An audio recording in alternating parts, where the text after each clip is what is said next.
थी। हालांकि अब से कुछ देर पहले जब हमने सरकारी सूत्रों से इस बारे में बात की तो ये बताया गया सूत्रों के हवाले से कि भारत के पास में करीब 74 दिन का 74 डेज का स्ट्रेटेजिक ऑयल रिजर्व हमने बनाया है। यानी हमने उस सिनेरियो के हिसाब से अपने पास तेल रखा है कि अगर ईस्ट और वेस्ट दोनों जगह से कहीं तेल ना आए, हमारे पास कोई ऐसी स्थिति हो कि भारत के पूर्वी तरफ से भी और पश्चिमी तरफ से भी तेल ना आ पाए, तो भी हम इतने दिन काम चला सकते हैं। हालांकि अभी पूर्वी साइड से ऐसा कोई संकट नहीं है, इसलिए स्ट्रेटेजिक ऑयल रिजर्व के साथ साथ भारत के पास अपना डोमेस्टिक प्रोडक्शन भी। तो तेल की कीमतों का जहां तक घरेलू संकट का सवाल है, उसकी कोई ऐसी आशंका नहीं है। भारत के पास 74 दिन का स्ट्रेटेजिक ऑयल रिजर्व है, यदि कोई सप्लाई नहीं आती है तो भी। लेकिन निश्चित रूप से तेल की कीमतों पर असर पड़ेंगे।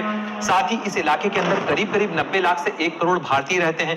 वहां के हित हैं। चूंकि दुबई में बहुत सारी कंपनीज का कारोबार है, भारत का एक्सपोर्ट उस इलाके के अंदर जाता है। अभी अभी हमने गल्फ के साथ में कई एफटीए किए हैं, हमने ओमान के साथ में एफटीए किया है, हमने यूएई के साथ में एफटीए किया है।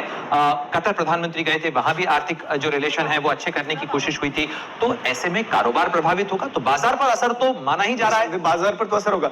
अब बाजार पर असर होगा वो तो ठीक है, हम फिर भी झेल लेंगे, आगे देखेंगे। लेकिन सवाल इस समय ये है सुमित, जो लोग इस समय वहां पर फंसे हुए हैं, अब उनको निकाला कैसे जाए? एयर स्पेस पूरी तरह से बंद है, जो लोग वहां पर फंसे हैं वो फंसे हुए हैं। अब उनका खाना पीना ये सारी व्यवस्थाएं, उनकी देखरेख, ये सब कैसे सुनिश्चित होगा? देखिए, अगर आप बात करते हैं मिडिल ईस्ट के देशों की, तो वो लोग ऐसे भी हैं जो टूरिस्ट के तौर पर गए, जो निकलना चाहते हैं, शायद उनके लिए रास्ते बना दिए जाएं। लेकिन कई लोग हैं जो वहां पर लगातार काम कर रहे हैं, उनके हित है, आर्थिक हित है, उनकी नौकरियां मौजूद है, कईयों ने सिटीजनशिप ले रखी है, कई वहां पर अपने आप कह सकते हैं कई सालों से रह रहे हैं, तो वो लोग निकलना नहीं चाहेंगे राजीव। हाँ, ये जरूर है कि अभी के मौजूदा हालात में एक पैनिक वाला सिचुएशन जरूर पैदा हो गया। लेकिन हमने कई दुबई से अपने लाइव लिया तो उन्होंने बताया कि देखिए पैनिक की सिचुएशन है, लगातार बातचीत हो रही है, कंसर्न है, लेकिन अभी स्थिति वहां पर नॉर्मल है। लोग इस बात को जानते हैं कि परिस्थितियां बदल रही हैं और इन बदलती परिस्थितियों में उनको अलर्ट रहने की जरूरत है। लेकिन ऐसा नहीं है कि अभी बहुत ज्यादा पैनिक इस समय राजीव वहां पर क्रिएट हो रहा है कि लोगों को वहां से इवैक्यूएट कर पाना हमारे लिए बड़ी प्राथमिकता है। ये वो देश है जो बिल्कुल भी नहीं चाहेंगे कि हम युद्ध में रहें, लेकिन फिलहाल ऐसी परिस्थितियां बन गई। लेकिन